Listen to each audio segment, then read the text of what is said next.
Hello everyone, I'm Cody. And I'm Liz. And welcome to Unit 3, Alike but Alienated.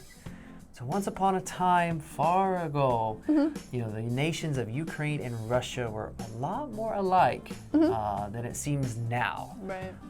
Now, they share many similarities, and in fact, despite their grievances and the current situation that's ongoing, most Ukrainians actually speak Russian, and for 30%, that's their native or primary language, their first language. Grievance. Grievance. In fact, the president, Vladimir Zelensky of Ukraine, he, also speaks very fluent Russian, and that was his first language. If you know Russian, you can read and understand and speak Ukrainian and get the gist of things because it's not massively different, very similar. And they share a lot more other similarities in culture and a lot of deep ties overlap. Gist. Gist.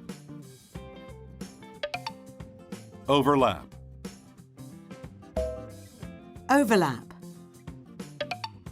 For example, borscht, which is originating in Ukraine, has expansive culture. Even in Russian cultures, they share a lot of things. And it's often seen as in Kyiv that it's like the kind of birthplace of deep Russian culture and connection from there many years ago, hundreds of years.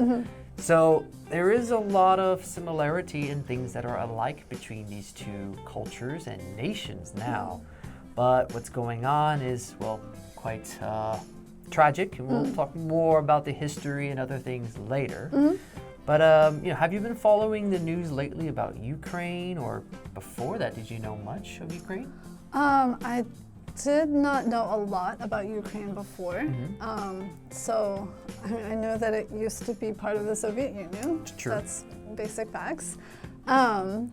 I probably would have recognized the flag because I watch a lot of gymnastics and other things like that. Yeah. And a lot of the former Soviet Union athletes suddenly became Ukrainian athletes. And figure skating, I feel like Oksana Bayul might have been Ukrainian. She might not have been. That was a long time ago. Don't know that name. That's a long time ago, 90s. Okay. The Nancy Kerrigan, Michelle Kwan era. Oh, I see. Now I know those names. Yes. So I feel like she might have been Ukrainian. I might be wrong about that. I apologize to any Russians or Ukrainians if she is not. So minimal things. There's lots of stuff that I've learned since then. So I have been following the conflict loosely, but I learned a lot more about Ukraine. So I learned that it's the second or first biggest country. It's a very large country. It's much larger than I thought it was. I think it technically is the largest nation in Europe by land size. Right. Yeah. In Europe. And that they have a lot of farming and agriculture, so a lot of wheat and other things like that. So I learned a lot more. I didn't know until not recently, it was a couple of years ago, but I hadn't realized that Chernobyl was in Ukraine and not in Russia. I mean, it was in the Soviet Union at the time. Yeah. So I always had that image of Chernobyl and the Soviet Union, but I hadn't realized probably 5 or 6 years ago, so not really recently. But I hadn't realized that was in Ukraine until later. How about you?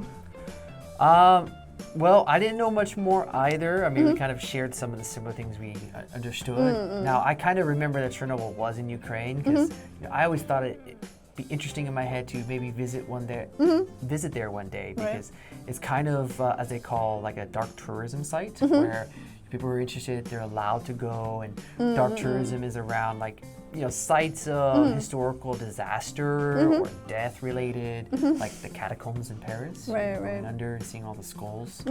If people are interested, now I don't like that. But Ukraine to me was always Chernobyl. That was it. Other than that, I didn't know much more about Ukraine. It was just a big country that didn't have much, and it was a developing nation. You know, they still had a lot of the historical centers like almost every European country does, from like maybe 13, 14, 1500s. They have all those old buildings, very beautiful. And I had heard Ukraine produces a lot of wheat. They're kind of the breadbasket for Europe. Right. You know, America's the bigger breadbasket. We've got a very large breadbasket. but- Yeah, we produce a lot for the world. But that was essentially Ukraine's role for the Soviet Union, especially. And also it was major for the kind of the uranium and the nuclear missile storage sites. Was almost all in Ukraine during Soviet And times. Kazakhstan. That too. Kazakhstan has a lot. Yeah, but a lot yeah. of central. Right. But Ukraine gave everything back Yes. after the fall of the Soviet Union, which looking like a mistake now. In retrospect, Right. Or maybe a good thing. I don't know. I mean, we might be having nuclear war at the moment if they still Right. had. So that'll be talked about later. And now the language focused. First up, once upon a time. So for my example, once upon a time we could go out into public without wearing a mask. I remember those days. Getting closer. It was a while ago.